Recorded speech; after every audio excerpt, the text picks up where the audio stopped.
Jamaica at 60 years is still a young nation, but we're old enough to, and we have enough experience to understand that we have what I call a low-wage, low-tech economic model that we have been pursuing for decades, and that will only deliver what it has delivered, which is low growth and its negative social consequences. We have to make a decision to make a transition from this low-wage, low-tech, low-growth model.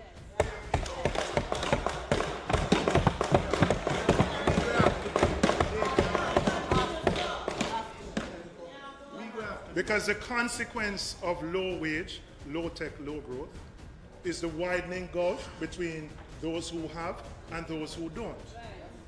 It is the deterioration in the social conditions which contribute to the level of crime that we have. And Madam Speaker, when people say we can't continue so, that's what they mean. That's exactly what they mean.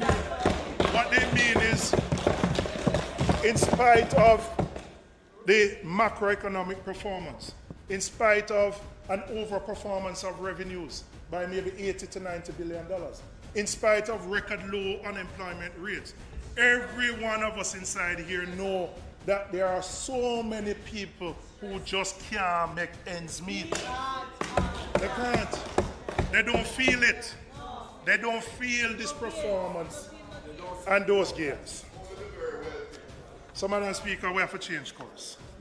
Our economy must be transformed from its overwhelming dependence on a low-wage, low-value-added formal sector that exports either raw material, such as bauxite, or on the services side, we have BPO and tourism. And move to a situation where the estimated 500,000 people in our informal sector are brought more into the formal sector. And Madam Speaker, let me be clear.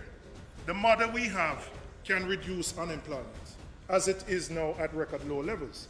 But it very rarely raises the standard of living for the majority at the bottom.